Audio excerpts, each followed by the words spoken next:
একটি সমাজে 100 ছেলে 95 জনই নামাজ পড়ে না, আপনি মনে করেন আল্লাহ এমনি ছেড়ে দিবে? জি না। একটি মহল্লার মধ্যে 100 জন নারী 95 জনই পর্দা করে না, আল্লাহ এমনিই ছেড়ে দিবে? আপনি কি ভাবছেন? একটা বাজারের মধ্যে 200 জন ব্যবসায়ী 190 জনই সুদের লেনদেন করে, কিস্তির লেনদেন করে, আল্লাহ এমনিই ছেড়ে দিবে? আপনি কি ভাবছেন বিষয়টা? একটা মহল্লার মধ্যে 100টা ঘর, শতকরা 99টা ঘরের মধ্যে টেলিভিশন চলে সারাদিন সারা রাত, নাচ গান সিনেমা নর্তকীর ছবি, হিন্দি সিরিয়াল, রব্বে কারিম এমনি ছেড়ে দিবে আমাদেরকে? কি ভাবছেন বিষয়টা? আল্লাহ থেকে আমাদের নিরাপত্তা তাইলে নিতে হবে না? না, আমাদেরকে নিরাপত্তা আমেরিকায় দিবে, ঠিক না? আমাদেরকে নিরাপত্তা ইন্ডিয়ায় দিবে না? বলেন না। আমেরিকা আমাদের ফিলিস্তিনের মুসলমানদেরকে নিরাপত্তা দিছে তো, ইন্ডিয়া আমাদের ফিলিস্তিনের মুসলমানকে নিরাপত্তা দিছে তো, তাহলে আমগরে দিবে না?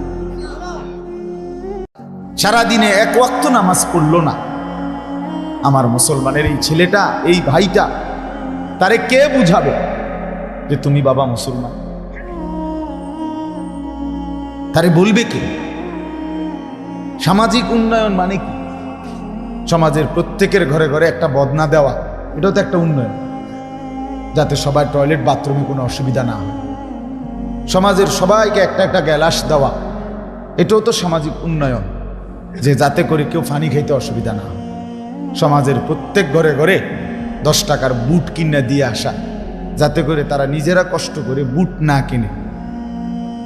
সমাজের প্রত্যেকের ঘরে ঘরে 1 কেজি লবণ দিয়ে আসা, এটাও তো সমাজের উন্নয়ন, ভালো কথা।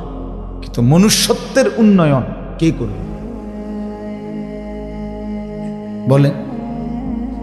মানুষকে মানুষ বানাবে কি? মানুষকে মুসলমান বানাবে কি? আখেরাত চিনাবে কি? আমার ছেলেটা 16 বছরে, তাহলে সে বাদ হয়ে গেল? তার বাবা জীবিত, মা জীবিত, এরপরেও 1 ওয়াক্ত নামাজ পড়ে না, তাহলে বাদ? ছেলেটা বাদে দিলাম নাকি? এর ব্যাপারে আর কোনো আশা ভরসা নেই? এটা কেমন কথা? চিন্তা করে দেখেন, 2 আঙ্গুলে, মানে পাগলের মতো মাতালের মতো 2 আঙ্গুলে মোবাইল টিপে একসাথে, এইভাবে, মানে কি যে করে 2 আঙ্গুলের। আস্তাগফিরুল্লাহ।